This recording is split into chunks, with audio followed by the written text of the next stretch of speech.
آزادی کی نعمت اور اپنے گھر والوں کے ساتھ افطار کے مزے لوٹتے وقت ہمیں اپنے ہزاروں بھائی ذہن میں یاد رکھنے چاہیے جو سلاخوں کے پیچھے بند ہیں اور صرف اللہ پاک جانتا ہے کہ وہ کس حال میں ہیں، اور ہزاروں خاندان ہیں جو اپنے پیاروں کی موجودگی سے محروم ہیں۔ چلیں اس مبارک مہینے میں ان کے لیے دعا کے ساتھ ساتھ کچھ نہ کچھ مواقعات قائم کرتے ہیں۔ ہر ایک اپنے محلے، شہر، قصبے میں خیر گیری کرے کہ کس کس گھرانے کے نوجوان پس زندان ٹھوسے گئے ہیں۔ ان گھرانوں کے ساتھ اگر نمائشی یکجہتی سے فرصت ہو چکی ہو تو عملاً اظہار یکجہتی کریں۔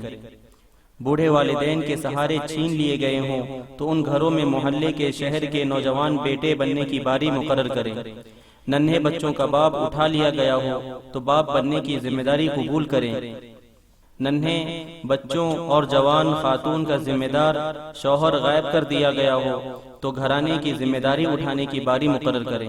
افطار و سحر اور توشہ عید کی فکر کریں۔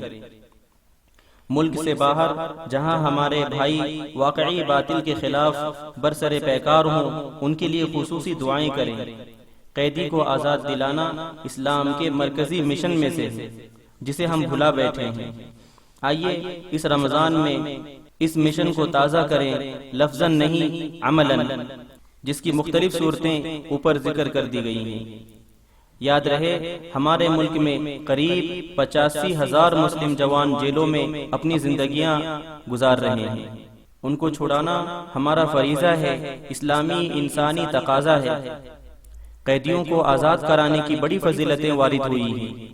جن کے خاندان اور گھرانے قوم کی بے حسی اور تحقیر کے خوف سے منہ چھپاتے ہیں، ان گھرانوں کی دو شیزائیں ڈولی کو ترستی ہیں۔ تلاش کریے، آپ کے آس پاس ایسے کئی مظلوم بے آسرا گھرانے مل جائیں گے۔ خیال رہے کل آپ کی بھی باری آ سکتی ہے۔